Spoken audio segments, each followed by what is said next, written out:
Okay, Rosh Chodesh Mevorach v'Sameach for everybody. Welcome to another edition of our Wednesday night shiur.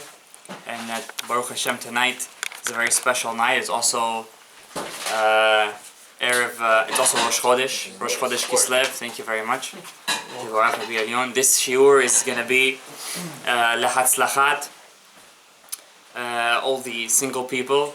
Kislev, they say, is the month of matchmaking. It's kes lev. Lev is the heart. To find your other half of your heart. So may all the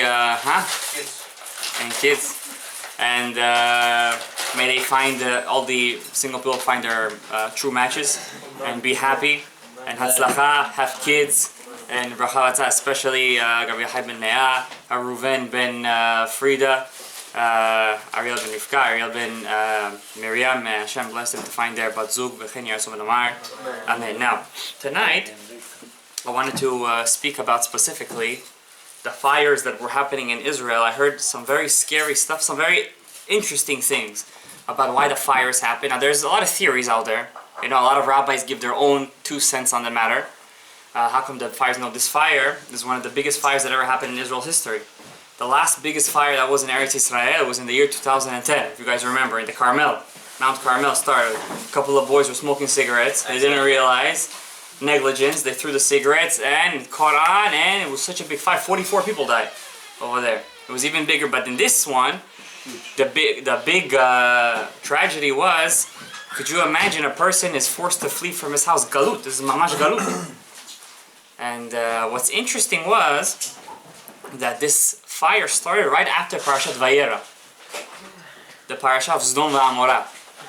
And it's our obligation in Judaism to find a reason for everything that happens. There's no such thing as coincidence. And it's very interesting too that the fire stopped and the month of Rosh Chodesh Kislev, which is the month of Chanuka, which is a holiday that's based on lighting candles. Very interesting. So maybe we're going to try to connect the two of them and see what we can make out of it. But before that, I want to say that it's very important to learn Hilchot Chanuka. Now Chanuka, yes, we have to start 40 days before actually. We're late. We're 25 days before. And what's interesting is that Chanuka is one of those holidays that everybody celebrates, or they think they celebrate. I remember last year I was in Gift World, and I went to buy wicks, oil and wicks. You know, the Gemara says whoever lights with oil, he's going to have banim tamidei chachamim, shemen zayit.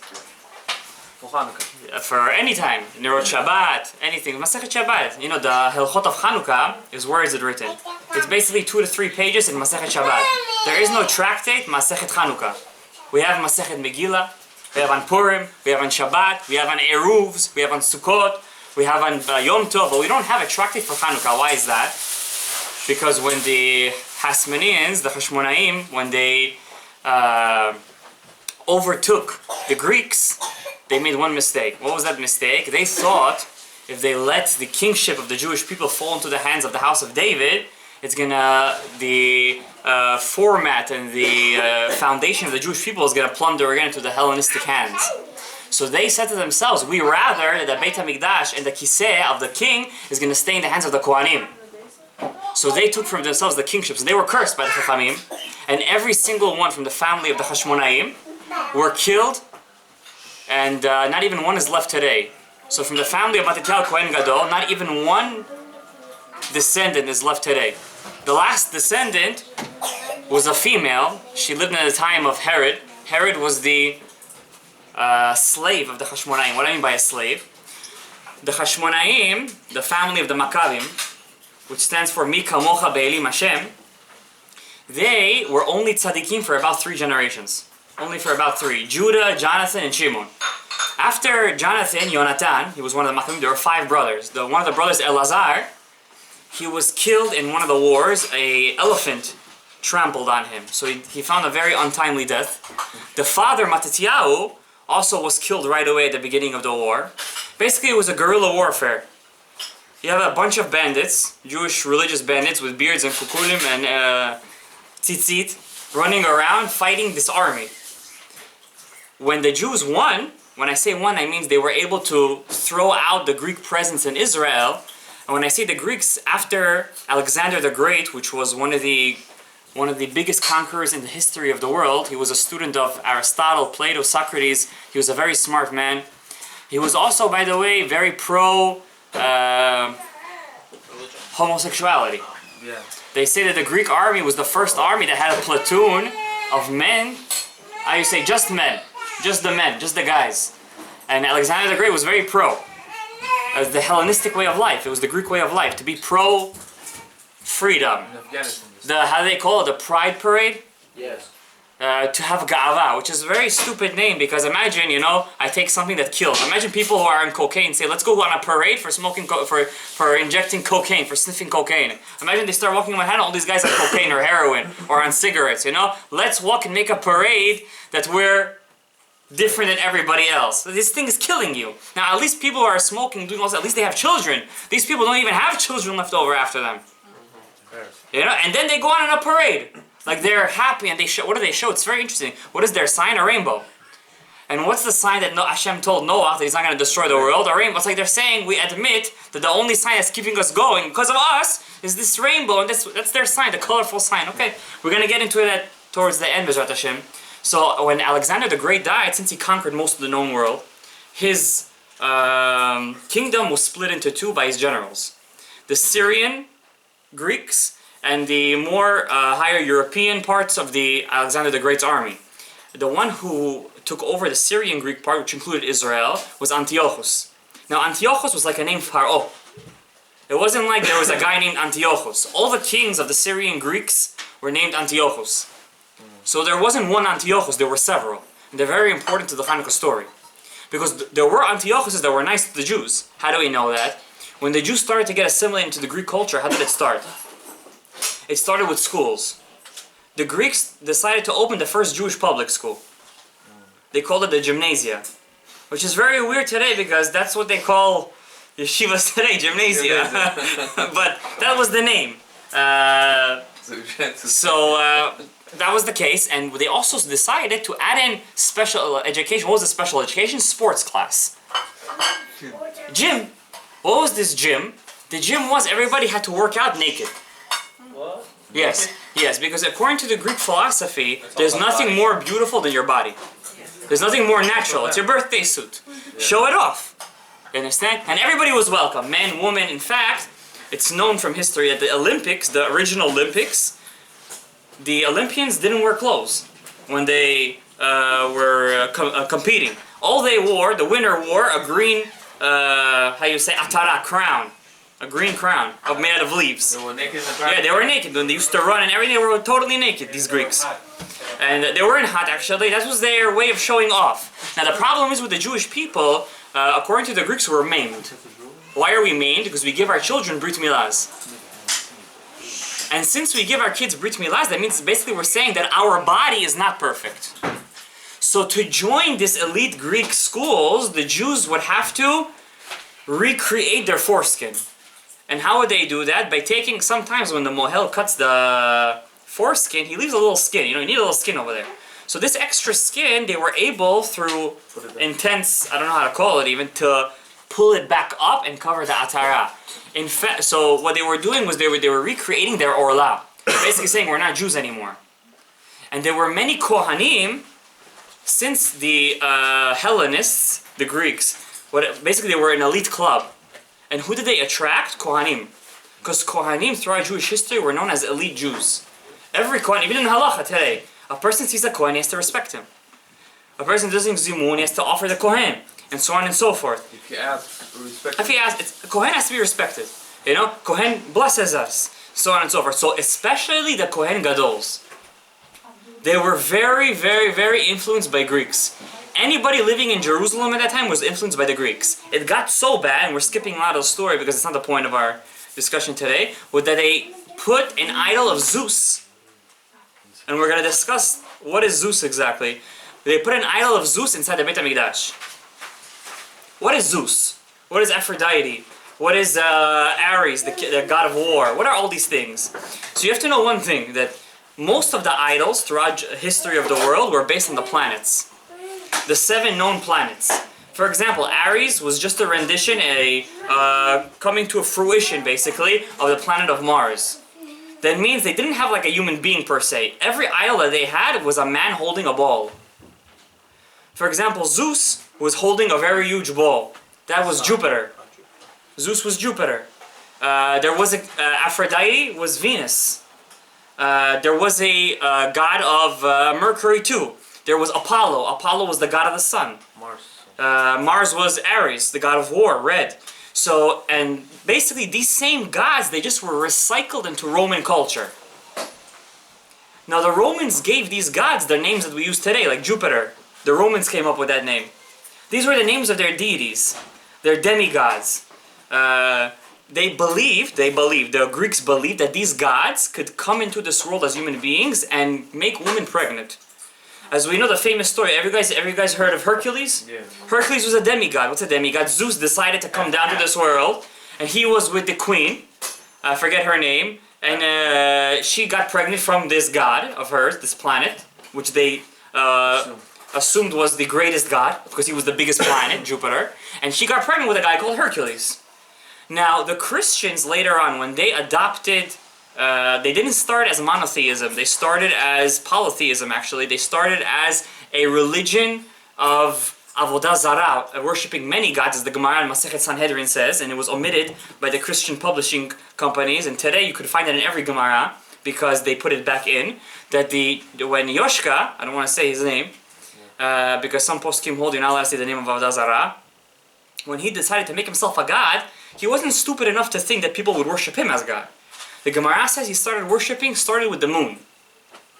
With the moon. He started with the Levana, the moon. He decided that the moon was God. It wasn't until much later, when Peter and Paul came around, specifically Paul. Paul was the one that gave Christianity its face today, that they decided that Yoshka was the son of God. And he got this idea from Zeus and Hercules. Yeah, understand? Because he got the idea that God could be with a woman and get her pregnant. Where did he get this from? Not from the Torah. That's what they say. That the Torah is their basically foundation to their Bible, which is total nonsense. Actually, most of their work, most of their ideas come from Greek theology. In fact, very interesting that Hitler, some say he worshipped the Greek gods. He didn't worship Christianity. He didn't believe in any religion. He believed in polytheism. There was a rumor like that, and it's also into his sign. The sign of the swastika is actually a Japanese sign. It's very ironic that his sign in Japan, if you flip it around, it means peace. The swastika. He turned it into a racist sign, an Aryan race. We're not going to get into that right now. It's a whole history within itself. Now, the first man who decided to go against these Greeks, his name was Matityahu. Matityahu was the Kohen Gadol. Some say he was ousted as the Kohen Gadol, and another Kohen took his place called Jason. Yeah, his name was Yaakov. Yaakov, he turned into Jason. Yeah, basically it evolved from Jacob to Jason. It sounded very Greek, because Jason in Greek theology was one of the Greek fighters who destroyed Troy. So it sounded very cool, So, but for example, there is in Greek theology, by the way, Greek theology also stole stuff from the Jewish people. Everything stole from the Jews. For how do we know this? In the Greek theology, the greatest Greek warrior is called Achilles. And what is Achilles' main weakness? His heel. And who do we have that in Judaism who got hit in the heel? Yaakov Avinu. It's very weird that their greatest warrior has the same weakness that our forefather had when he fought against the Samachim. Very interesting. So the Greek people also stole stuff from the Jews. They were influenced, but it was very influenced. At that time, Greek was the thing to be. Matityahu decided that it was enough. He was what do you call one of those Jewish zealots. We call them today Jewish zealots. And what he did, he was a very old man. He decided to go up one day in Modi'in.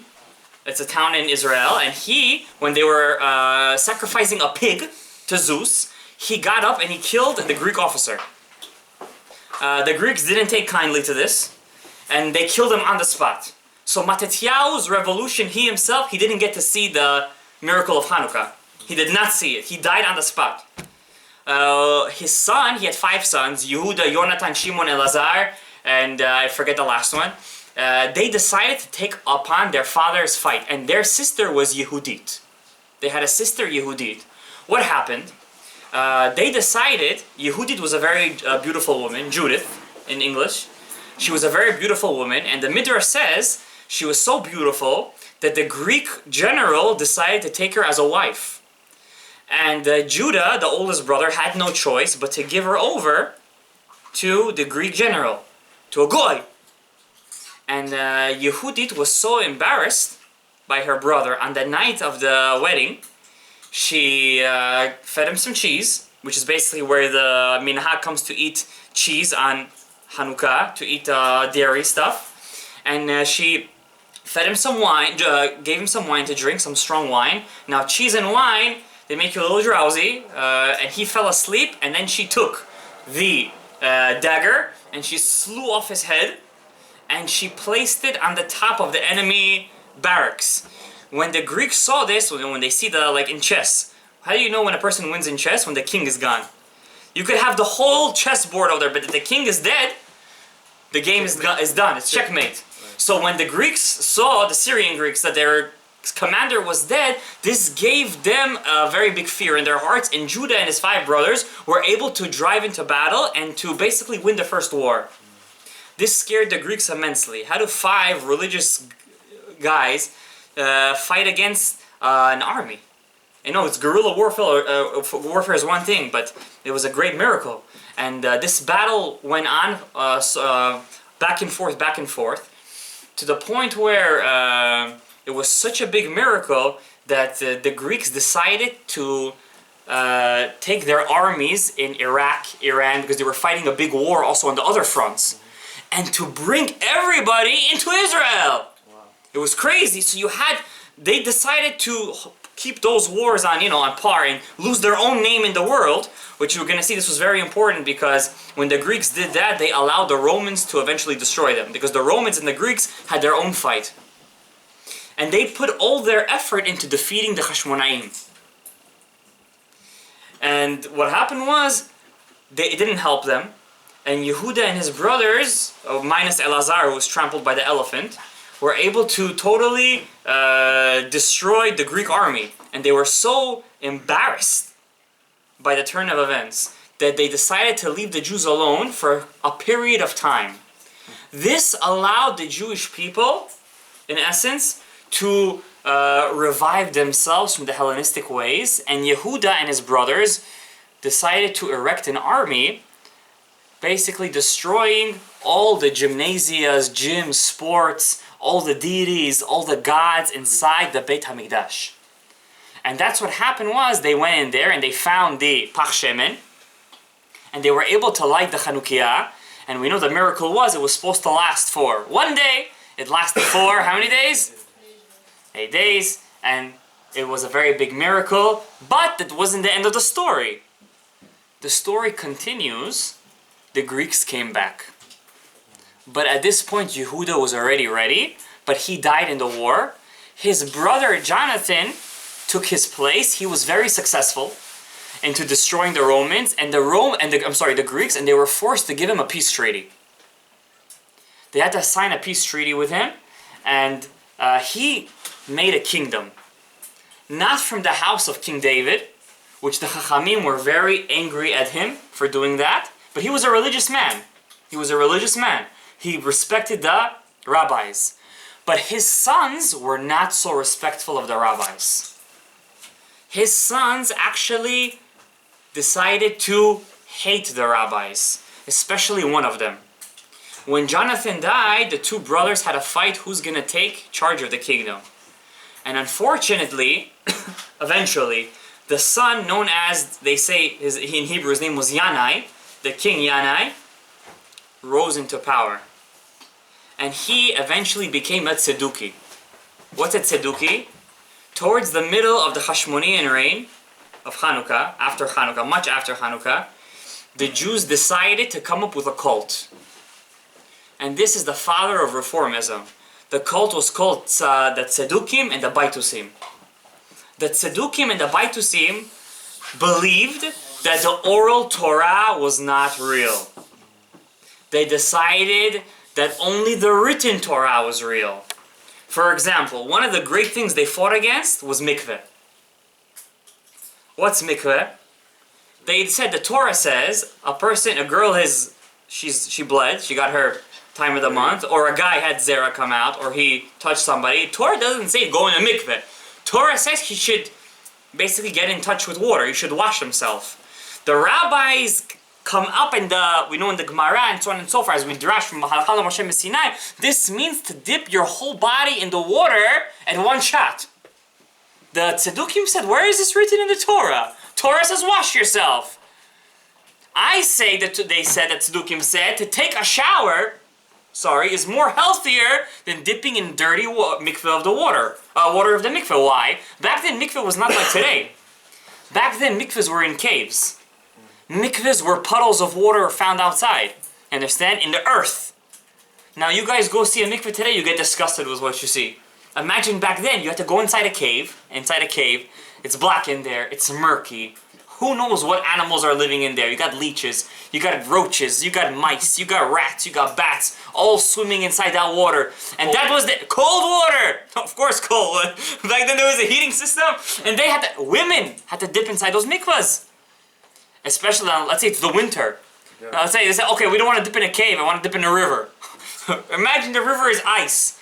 Imagine what they had to go to dip inside the mikveh. That was the real Mesirut Nefesh to go dip in the mikveh. And that's what the Baitusim, they took advantage of that. They took advantage of the Jews. Why? Because the Jews, they came up with a thing. They said, after we dip in the mikveh, we're going to take a shower. Why? They discussed it. You know what the rabbi said?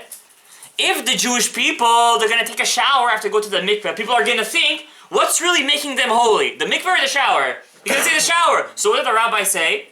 Whoever takes a shower after the mikveh, it's like he didn't go to the mikveh. This made the people crazy. What? We can't take a shower after the mikveh? They went crazy on that. So what happened? Some people till today hold that halacha.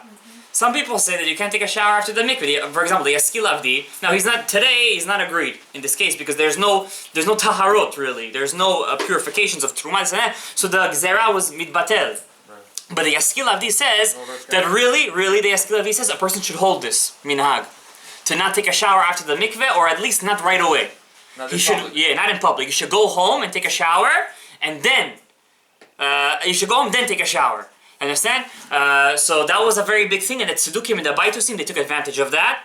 Eventually, what happened was they became so popular in Eretz Yisrael that the Tzedukim and the Baitusim were the majority, and the religious Jews became a minority. That's when Herod came into the scene. Why? Because the sons of the Hashmonaim, they believed in forced conversion. Like something like the jihad and the Muslims do today. Christianity, that's like the father of forced conversion. But they believed that you have to convert the world into Jews. And who did they go after first thing? The children of Esau. And one of the people who was forcefully converted was the father of Herod. When Herod became an older man, and he hated Jewish people. He hated us, even though he was a forced ger, because he was a ger. That means his father was a Jew, forced Jew. It's not really a real ger, right? He decided to take vengeance on all the Hashmonaim, and he killed every single living member of the Hashmonaim family. There was one Jewish girl left in the family. She went on top of the building, she threw herself off and killed herself. Why? Herod wanted to marry her. What did Herod do? He dipped her body in honey. Why? To save the freshness in the body. And what did he used to do? When he used to go in public, he used to take her body out of the honey, and Kabuta B, his queen, his wife, is with her. He's with him. He was a sick man. He ushered in the destruction of the Second Temple. He led the Romans into Israel, and he was the one who was credited with the beginning of the destruction of the Beit HaMikdash. So he was a big Rasha, and really the Hashmonaim brought it upon themselves. Why? Because they should have listened to the rabbis, the Chachamim. When they defeated the Greeks, the Chachamim said, put somebody from the house of David on the throne. They said, no, we're going to take the throne for ourselves. Chachamim said, okay. Because of that, the Chachamim didn't give them a tractate of Gemara. there is no tractate Chanuka. It's basically 3 pages, about 2-3 pages in the Gemara, Masechet Shabbat. Why Masechet Shabbat? Because Shabbat we have lighting Shabbat candles, Chanuka we have lighting Chanuka candles. Now, lighting Chanuka candles. When do we start lighting Chanuka candles, Rabotai? What is the time? Do we light it at sunset? Do we light it when 3 stars come out? Do we light it somewhere in the middle? Is it different minhagim? It's in the calendar. Halachically speaking, if you look inside the Shulchan Aruch, Shulchan Aruch says you have to light it at the end of sunset. What does at the end of sunset mean? Now we know that the Shulchan Aruch holds sunset is like Rabbeinu Tam. Maran holds like Rabbeinu Tam. So if we would hold that the Shulchan Aruch, lighting Chanukah candles would be like 15 minutes after sunset. But the Sfaradim don't hold like the Shulchan Aruch in this instance. We light the Chanukah candles 15 to 20 minutes after sunset. Why? We follow the Geonim and the Rambam. The Geonim and the Rambam calculated sunset differently than how Rabbeinu Tam calculated it. And they held sunset, halachic sunset, is 15 to 20 halachic minutes after sunset. What is halachic minutes? Basically in the winter, when the night is longer than the day, minutes become shorter. How do we do that? We take from sunrise to sunset, we divide it into 12, and then we make that hour, which could be in the winter time 52 minutes, right? We divide it into 60. So that means 15 to 20 minutes in the winter time basically means about 11 minutes. So when do we light candles? Let's say sunset is 4:35, we light candles about 4:44. That is the optimal time to light Hanukkah candles. Let's say you're running late. If you want to mekayim the mitzvah of lighting Hanukkah candles to its fullest extent, you have half an hour from then. Half an hour, if you're really pushing it, 50 minutes. If you want to be mekayim the mitzvah lichatchila, that means to the best. If you light Hanukkah candles after 50 minutes, after the time I just said, which is about 4:45, you're mekayim the mitzvah b'di'avad. Understand? You're only doing the mitzvah, you're just cutting it. You're cutting it. Now, what do? Because in that case, which is it's a weird thing, but let's say you're not home and your wife is home. Is it better to tell your wife to light the candles at 4:45, or is it better so you should come home and light the candles? The poskim say it's better to light the candles lichatchila by your wife than to wait till you come home and light the Hanukkah candles at 7-8 o'clock. So it's better for her to light. Right, in that instance. Why? Because it's better to be mekayim the mitzvah lichatchila than b'di'avad. Okay, but women are not obligated Very nice, by doesn't time. matter. They're not bound by time. So But why come the women are obligated in Nerot Chanukah? Because they were part of the mitzvah, right? Not just Yehudit, you could say, but they were part of the Jewish people in essence, as a whole, were part of that mitzvah, and the women are included. You understand? So therefore, women are obligated in Nerot Chanukah too. You understand? Also, your children, by the way, who are in the age of chinuch, you have a son who's 7-8 years old, he's also chayav in Nerot Chanukah. Therefore, if your son is 7-8 years old, he's chinuch age, he has to be by you when you light the Chanukah candles. It's mifurash in Maran, Siman Tafresh Ayin Zayin, 679, I believe. So therefore, if you are running late, you should tell your wife to light the Chanukah. Now, let's say your wife doesn't know how to read it, and she's gonna get confused, and it's weird, the kids. Okay, beseder. In that case, to keep the Shalom Bayit process running, and to keep everything intact, maybe it's better if you should do it. Especially if she's not going to say the words correctly, and so on and so forth. But really, the halakha, I'm going to tell you guys the halakha. The halakha is lechatchila to light it at 4:45. Around that time. And you have half an hour from then. Why half an hour? The halakha is ad shetichle regel min hashuk. You have to light it while people are still walking outside. Understand? Now let's say, you don't want to let your wife light the candles. I want to do the mitzvah. So what do? But you coming home 11 o'clock at night. You work like it's your season right now. It's the holidays. So what do? You're coming home 11 o'clock at night. Should you light the Hanukkah candles with a bracha or without a bracha? You're already home 11 o'clock. What kind of Pirsumei Nisa? The whole point of the Hanukkah candle is to show people that the Hanukkah candles is on. The halacha is these days we don't light the Hanukkah candles outside. So the whole Pirsumei Nisa is to do it inside the house, but everyone's sleeping. So Rabbi Benzion Abba Shaul writes in Or Letzion that you should at least wake up 2 people, he says. 2 people in the house, so they can listen to you saying a bracha. Now let's say once your wife is out, she's out. A tractor could come, she's not going to wake up, And let's say you don't have any kids yet, or they're babies. What's going to help you to wake them up? So, Baruch Hashem, Hashem sent us Rav Ovadia Yosef. Rabbi Ovadia Yosef says, even if everyone is sleeping, you can still light it with a bracha. So, what's the difference? What's the nafkamina? If you want to be mekayim the mitzvah lechatchila, that means according to all the opinions, and you know she'll wake up and she won't get on your nerves the next day, wake her up. But if you know, then for the next week she's going to be like, you woke me up, you woke me up, you woke me up.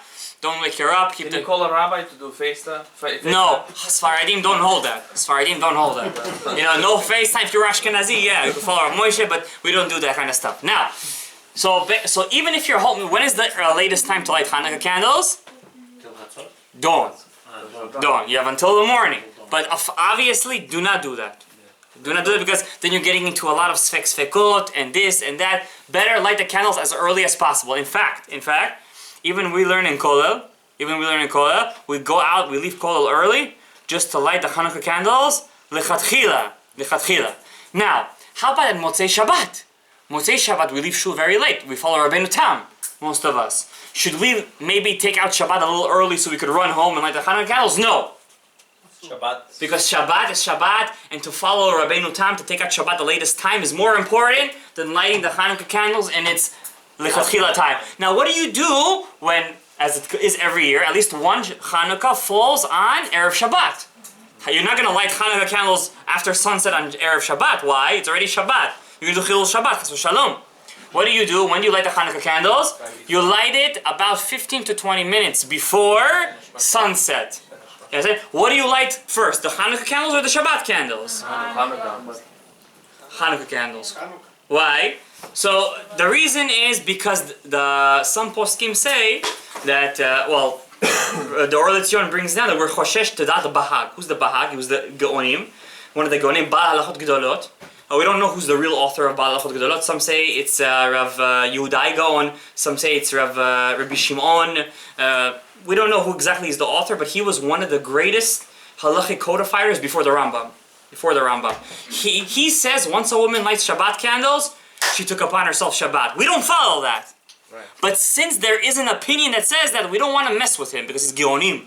Geonim is big stuff. Technically, the husband lights up the candle, so technically for him it's allowed still. That's true, So but that's true. But let's say there are some cases where the husband is alone at home, right? And she can't light the candles. Could do it. Understand? But even then, because there is a chashash of lighting Shabbat candles and it's taking upon Shabbat for everyone, understand? We light Chanuka candles before, but there's a different reason. I don't want to say it's a better reason, obviously, because it's Maran, but according to the Ariya Kadosh, you have to light Chanuka candles before you light Shabbat candles. Why? They're separate things. Well, but why can't I light Shabbat candles before? Like you just said, I'm not taking upon myself Shabbat. So the reason is because what am I doing by lighting Chanuka candles? By lighting Chanuka candles, I'm bringing down the Shefa from heaven and to the house. By lighting Shabbat candles, I'm basically elevating the house into the heavens. Now, if I bring everybody up, what's the point of then bringing everybody down? So let's bring everything down first. Let's go up together. With all the power, with all the koach. You understand? So therefore, we light Chanuka candles before Shabbat candles. Like I said, best time 15 to 20 minutes before. Now, what's the thing over here? Before sunset or before Before sunset. Before sunset. That means you're gonna light Shabbat candles after. You know. 20 minutes after, but That means we usually light it anyways 18 minutes before sunset. Right. So at this time, you light a little later. Tell your wife to light it a bit later.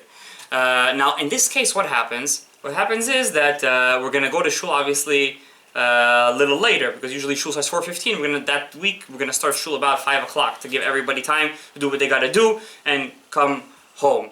Now the Chanuka candles, it's very important in Erev Shabbat. This is very important because if you don't do this, you didn't fulfill your mitzvah on Erev Shabbat. You have to make sure you have enough oil to last into Shabbat, at least into the kosher time. It means at least put in there an hour worth of oil. Now, what's the problem? I'll tell you guys what's the problem. Whoever here is using oil and wicks, sometimes, for some reason, the wick burns out by itself. The wicks are not so good. The oil is not the best oil because the oil that you buy from Chanuka is basically the garbage oil. It's whatever left over. The good oil is the oil used for cooking. The extra version, it's white. Real oil is whitish. The bad oil, that means the garbage is green. Yellow-green. So that oil is not so good, and the wicks itself, they're not the best wicks. They die out by themselves. So what do? And this is the Kaf HaChaim brings down. The best thing to do, and I know this from personal experience, put a little water inside the cup of the oil. Even in the Hanukkah? Now, the Kaf HaChaim says on Chanuka times especially you have to do that. Why? Why? Because oil denotes gevurah. It denotes judgment. It denotes strength. Water denotes chesed. So you want to bring the two powers together and create a harmony. You understand? So therefore, and I know from personal experience, I'm saying this, that if you put a little water in there, it's most probably that the Hanukkah candles are going to light good. You understand? It's going to go into Shabbat. So put a little water in first, then they don't, obviously they don't mix. That's the beauty of it. You understand? That means everybody knows his spot. Right? So therefore, put a little water, then put a little oil, enough oil to last an hour into the Shabbat, and then you light Shabbat. Now, Hanukkah candles, very important, guys. You're not allowed to use the Hanukkah candles. For how long? For half an hour. That means, I want to read a book by the candles. You know, it's romantic. Or I want to talk to my wife next to the Shabbat. It's romantic. You know, we close all the lights, we speak to the Hanukkah, you know, it's so special. Don't do that for the first half an hour. Why? Because you're not allowed to enjoy from the light for the first half an hour. Therefore, it's good to keep all the lights on in the house for the first half an hour. No work. Then if you want to have a romantic conversation with your wife about the Hanukkah candles, you could turn off all the lights afterwards, after half an hour, enjoy yourselves, have some latkes, have some sufganiyot. I personally like the custard ones. I don't like jelly at all. My wife likes jelly, so that's, once again, chesed and gevurah together. Everybody in their house has their own little thing going on. Some people like caramel, those are for exotic people, right? So then you could do whatever you want. Now, what happens if, by mistake, your husband is there and he's having kavanah and he's like, oh, Chanuka, you know, Chanuka is a very big sugla for having good kids. You know? Because how do we know this? Chanuka, we do mehadrin mina mehadrin. Right? Also, we do Chanukat Chanuka. What's Chanuka? Chinuch. You understand? So we try to do, right, Chanukat Habayit too, but Chanuka, I don't know why it came out. Because so what happens? So, because the Chanuka is Milashon Chinuch, it's good to pray by the Chanuka candles for the first half an hour. Don't waste your time, guys. Don't waste your time. Because women also, they're not allowed to do laundry or any housework for the first half an hour.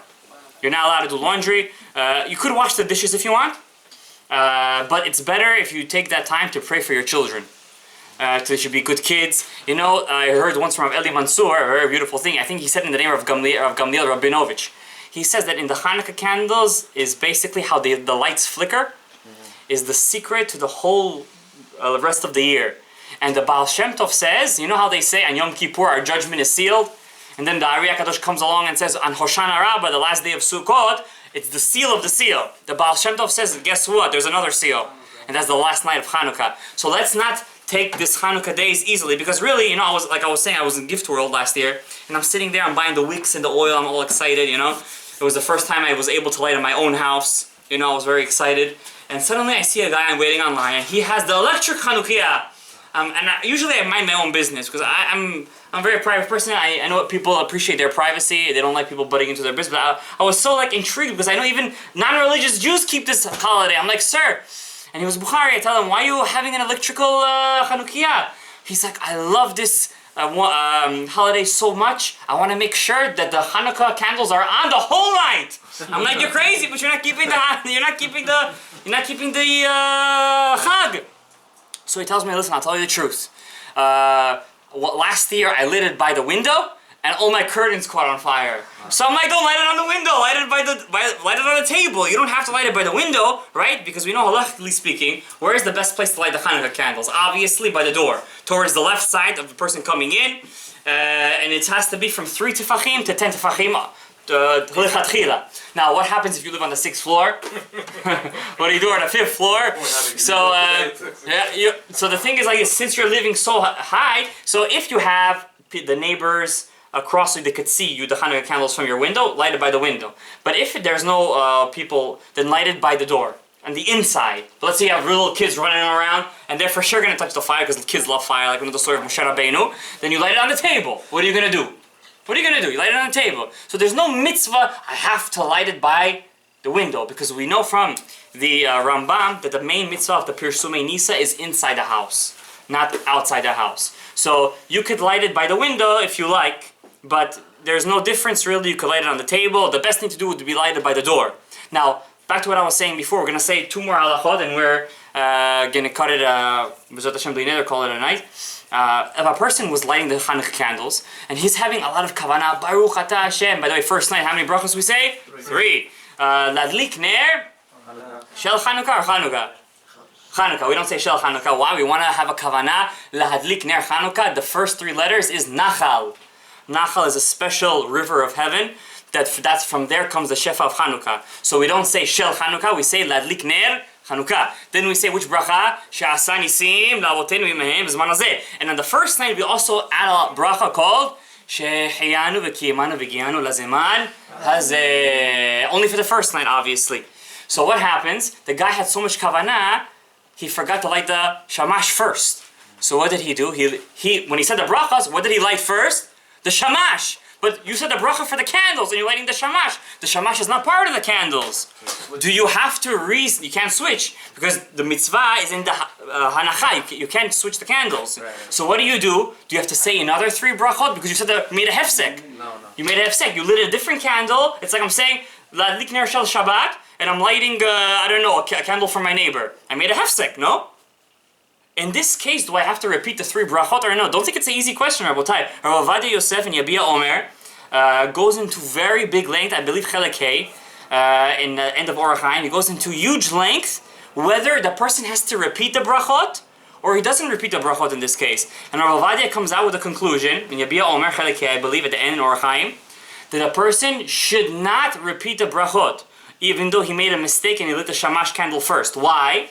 Because the shamash candle, even though it's not the Chanuka candle, but in essence, it's part of the mitzvah. Therefore, as we know, if I said Hamotzi lechem min haaretz, then I said, oh, where's the salt? Do I have to re-say the bracha Hamotzi lechem min haaretz? No, because by saying bring me the salt, it's actually part of the mitzvah. So I did a hefsek, but it's not a hefsek that warrants another bracha. For example, let's say you're putting on tefillin. You put on tefillin shel yad. Now you're a Sfaradi. You don't make 2 brachot on the tefillin, right? You say 1. So you have to make sure not to speak. You said laniach tefillin. You said laniach tefillin, and then suddenly a guy comes to ask you for tzedakah, and you learned a midrash. If a person asks you for tzedakah and you don't give, chas shalom in shamayim. So what did you do? You took out your wallet while your tefillin is on your hand, and you didn't put the head yet, and you gave him the money without saying a word. But you didn't say anything. But you did a ma'aseh. Is that mitzvah hefsek? I have to say another bracha. Rav Ovadia is done in this. Rav Ovadia comes to a conclusion. He's so strict in hefsek that he says, let's say you're saying laniach tefillin, and some people follow the Ariya Kadosh. They put their shirt down on top of their tefillin. He says you're not allowed to put your shirt down to cover your tefillin before you put your shel rosh. Even though you don't repeat the bracha, but you should be stringent in this case, and you shouldn't make a hefsek between the wearing the tefillin shel yad, even in maaseh without dibur. The same thing with the Chanuka candles. Even though you did a hefsek by lighting the shamash, you don't repeat the brachot. Now let's say, another halacha. By the way, this question was asked to Rav Ovadia from his Rabbi, the Rosh Hashira of Ezra Atiyah. Wow. Even he was asking Rav Ovadia questions. Amazing what kind of Gadol Ador we had in our generation. And something to tell your kids one day. Now, another question is, let's say you're going to a Hanukkah party. I know many organizations today throw these Chanuka bashes, they do Shabbatones, and they do... I'm not talking about the non-kosher ones, obviously, those are haram. You have to put a cherem on those things, and a person who goes in there, he's basically refuting the whole Nes Shel Chanuka, because they're Hellenists and Reforms, and you shouldn't go to those kind of places, obviously. I'm talking Chanuka candles, the Chanuka parties, the kosher ones, the glad kosher ones, the Beit Yosef ones. And over there, what do? It's not a Hanukkah party without lighting Hanukkah candles. But the mitzvah is to light a Hanukkah candle where? In your house. Is that Hanukkah, let's say they're doing it in, I don't know, a Leaf Palace. Is it a mitzvah to do a Hanukkah party and light the Hanukkah candles in a big place like an ulam, a restaurant? Is there a mitzvah? Am I doing a bracha levatala by saying this? Once again, Rabbi Ovadia in Chelek Zayin, Yabia Omer goes into very big depth, whether you can say a bracha there or not, and he comes up with the conclusion, very interesting, very surprising, that in this case specifically, he is mekel, and he says if people say a brachot over there, don't make a big fuss about it, you can answer amen, it's okay, even though the Ashkenazim, which is very weird, usually Ashkenazim, the Shevet HaLevi and Kulei, or Moshe, they're very lenient when it comes to brachot, and over here they're machmir. You would say, oh, especially Sfaradi, who says brachot, saying God's name is a deoraita, obviously here, He would say, not to say, but over here Ovadia says it's Pirsume Nisa, because the whole point of Chanuka is to show everybody the miracle. So in this case he says it's okay, and you can answer Amen, it's okay to light Chanuka candles where there's big parties, where there's hundreds of people. He allows it. Now another one halakha, very important, I'm sorry to cut you off. Let's say you're a guest in somebody's house. That's a very important question, or you live. Like in my case, I had that for 1 year. I was living in my parents' house. Or some people, they are living in their in-laws' house. Or some people are staying over their in-laws for Chanuka. Or let's say a person is flying over to Miami, Colorado, or Israel, whatever the case is, to spend Chanuka with their in-laws. What do they do about Chanuka candles? So, let's say so this is a very big machloket, and today, even though we learn Hilchot Nida right now, I spend a very big portion of my day investigating this question, and so many chidushim came up with halachot, dibuk chaverim, and everything. But I'm just going to tell you the bottom line halacha, what Rav Ovadia says. I'm telling you what Rav Ovadia says, Rav Ben Tzu, because they're the Sephardi leaders. I'm not going to move from their words. They said if a person is samuch al shulchan aviv, that means he is. It's very interesting what that word means. Does that mean that his father is paying his bills and feeding him, or does that mean that his father is letting him live rent-free and he's basically living on his own? He's just rent-free. But the word is a person who's sitting by his father's table. That means he's living off his father. He does not light his own Hanukkah candles, even though he has his own private room. Rav Ovadia says. Now, let's say you're a guest in your father's house, a guest. Basically, the guest is called the achsanai. He's a guest. A guest basically has to take part of the Hanukkah candles with the balabait. So basically, he gives a couple of dollars to the balabait. He says, I'm buying part of your oil. When you're lighting the candles, it's basically like, I'm lighting the candles. Now, if you're going to your father's house, you don't have to do that. Why don't you have to do that? Because anyways, he has in mind to have you in mind. So therefore, Ovadia says, if you're living in your father's house, or you're living off your parents, or if you're a guest, you don't light your own Hanukkah candles, the Balabait has you in mind. I'm not gonna lie, and I have to bring the dissenting views. They're also one of the great Sephardi poskim, Harav Shalom Mashash, who was the chief rabbi of Jerusalem for a very long time. And Rav Ovadia specifically brought him over from Morocco to be the head rabbi of Jerusalem, which is one of the highest positions in Israel. He disagrees with Rav Ovadia over here. He says if a person wants, he could light on his own with a bracha. So therefore, you have two Geonei Olam. One holds this, one holds that. Obviously, we follow Rav Ovadia. But I believe there is room to be mekel if, let's say, you're basically living off yourself. And you have a different entrance. And your father, especially if your father or father-in-law comes home 10 o'clock at night and you're home at 5 o'clock. Obviously you should light at the best time, then wait for a bidi avad mitzvah at 10 o'clock. So I believe if you're in, I would say a pshara like this. If your in-laws, and it's a big machloket, but I'm going to say like this. If your father or your in-laws, whatever the case is, coming home at 10 o'clock, 8 o'clock, where it's bidi avad, and you're home at 4:30 when it's lechatchila, you should light by yourself. Especially if you have your own entrance and you're living off your own food. Understand? But if you're not living off your own food, you're mamash living off your parents, even if you're married, they feed you and they everything. And even though they're coming home late, in that case, I would say, since you're mamash samuch al shulchan aviv, in this case, 100%, I would say, like Rav Ovadia, a person should wait for the balabait to come home, or you should call him up and say, listen, can I light the candles for you? And therefore, there would be no bracha levatala, and you would get out of the mistake of saying God's name in vain. I know we were going to discuss the fires in Israel today, and I don't want to really take a lot of your time left. I know we did a lot of stuff, a lot of halachot, a lot of nice stuff about Chanuka, so therefore I'm not going to go into it. Maybe on Shabbat, whoever comes to the shiur will discuss it, and it has to do with something we discussed in the beginning about the Pride Parade. I'm just going to give you a little hint. The Rav Mazuz, I heard in his name, he's basically the Gadol Ador for the Sfaradim today, one of the Gadol Adors. He says that the fire started right after Parshat Vayera. And Parshat Vayera says over there, when the angels came to Lot's house, they said to Lot, bring out the guys, let us know them with quotations. And right after that, what does God punish Sodom with? Fire. And right before the fire started, what was the parade going on in Israel? The Pride Parade. and right after what started, the fires in Israel. Coincidence? I don't think so. So let's end off in a positive note. May Hashem bless us this upcoming Chanuka with bracha, hatzlacha, parnasa, osher, chinuch yeladim. May Hashem bless us to find the true happiness in our hearts. And like I said, kislev, don't forget Yalev Yavo tomorrow, Musaf.